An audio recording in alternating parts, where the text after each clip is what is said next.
सनातन धर्म में ऋषि पंचमी का बहुत अधिक महत्व है। महिलाएं इस दिन सप्तऋषियों की पूजा करती हैं, व्रत रखती हैं और अपने घर परिवार की सुख समृद्धि की कामना करती हैं।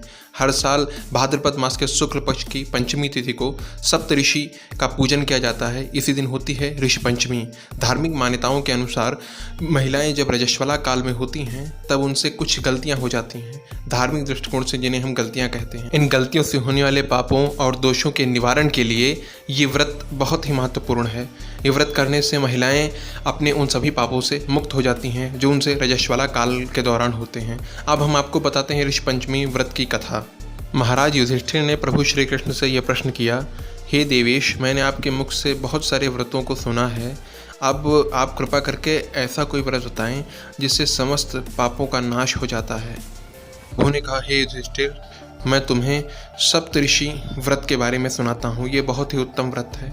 इसको धारण करने वाली स्त्री के समस्त पाप कट जाते हैं, उसे समस्त पापों से छुटकारा मिल जाता है। प्रभु ने कहा, सतयुग में विदर्भ नगरी में एक स्वयंजित नामक राजा हुए। वे बहुत ही धर्मात्मा राजा थे। उनके ही राज्य में एक सुमित्र नाम का कृषक रहता था जिसकी पत्नी जयश्री थी। वो भी बहुत पतिव्रता थी। एक वर्षा काल के दौरान उसकी पतिव्रता पत्नी रजस्वला हो गई।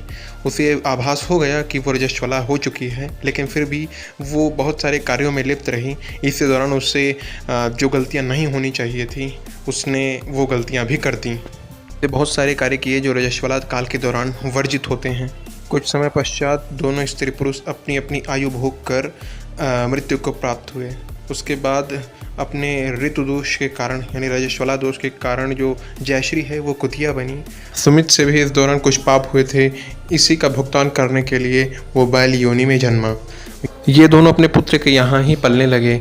जो ब्राह्मण था वो बैल के रूप में अपने पुत्र के खेतों में हल चलाता, जी तोड़ मेहनत करता, और जो कुतिया बनी हुई जयश्री थी वो अपने पुत्र के घर की रखवाली करती और जो थोड़ा बहुत मिल जाता उसमें संतोष करती। ब्राह्मण सुमित्र के पुत्र ने अपने पिता के श्राद्ध वाले दिन बहुत प्रकार के भोजन बनवाए और ब्राह्मणों को भोजन पर बुलवाया। उसकी स्त्री किसी कार्य से थोड़ा बाहर गई हुई थी। इसी दौरान एक सांप आया और भोजन में अपना विष छोड़कर चला गया। ये सब कुतिया रूप में वो बैठी हुई जयश्री देख रही थी। उसने सोचा कि उसके पुत्र को ब्रह्म हत्या का पाप लगेगा अगर ब्राह्मणों ने ये भोजन कर लिया। तो वो आई और सारा भोजन जूठा कर दिया। जब उसकी पुत्र वधू घर आई और उसने ये देखा तो उसने कुतिया को मारा भी और घर से भगा दिया। जयश्री की बहू ने फिर से सारा भोजन बनाया और ब्राह्मणों को खिलाया। प्रतिदिन वह कुछ जूठन जो बच जाती थी वो उस कुतिया को दे देती थी, लेकिन इस बार उसने क्रोधवश ऐसा नहीं किया।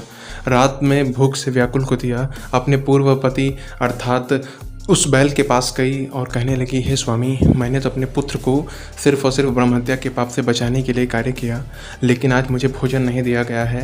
मैं बहुत भूख से व्याकुल हूँ। इस पर उसका जो पति जो बैल रूप में था सुमित्र, उसने बताया कि आज मुझे भी मेरे पुत्र ने काफ़ी मारा और मुझे भी भरपेट भोजन नहीं मिला है, और हम दोनों को यूँ कष्ट देकर उसने अपना जो श्राद्ध किया वो व्यर्थ कर लिया।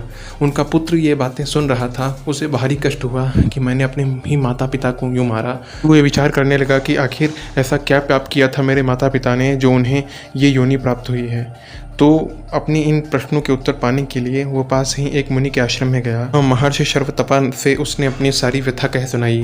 तो उन्होंने बताया, पुत्र, तुम्हारे माता और पिता ने कुछ पूर्व जन्म में गलतियां की थी जिनके कारण उन्हें ये योनि प्राप्त हुई है। तुम्हारी माता ने रजस्वला होने के पश्चात भी गृहस्थी के कार्यों को किया और तुम्हारे पिता ने उनका स्पर्श किया। इन्हीं सारे पापों के कारण उन दोनों को ये योनि प्राप्त हुई है। अब तुम चाहो तो उनकी मुक्ति हो सकती है, और वो है ऋषि पंचमी का व्रत, जिसे तुम अपनी पत्नी सहित करो और उसका पुण्य अपने माता पिता को दे दो। इससे उन्हें जो फल मिलेगा उससे उनकी मुक्ति हो जाएगी। श्री के पुत्र ने यही किया, अपनी पत्नी सहित व्रत किया और अपने माता पिता को उसका पुण्य अर्पित कर दिया। फलस्वरूप उनकी मुक्ति हो गई और वो दोनों स्वर्ग चले गए।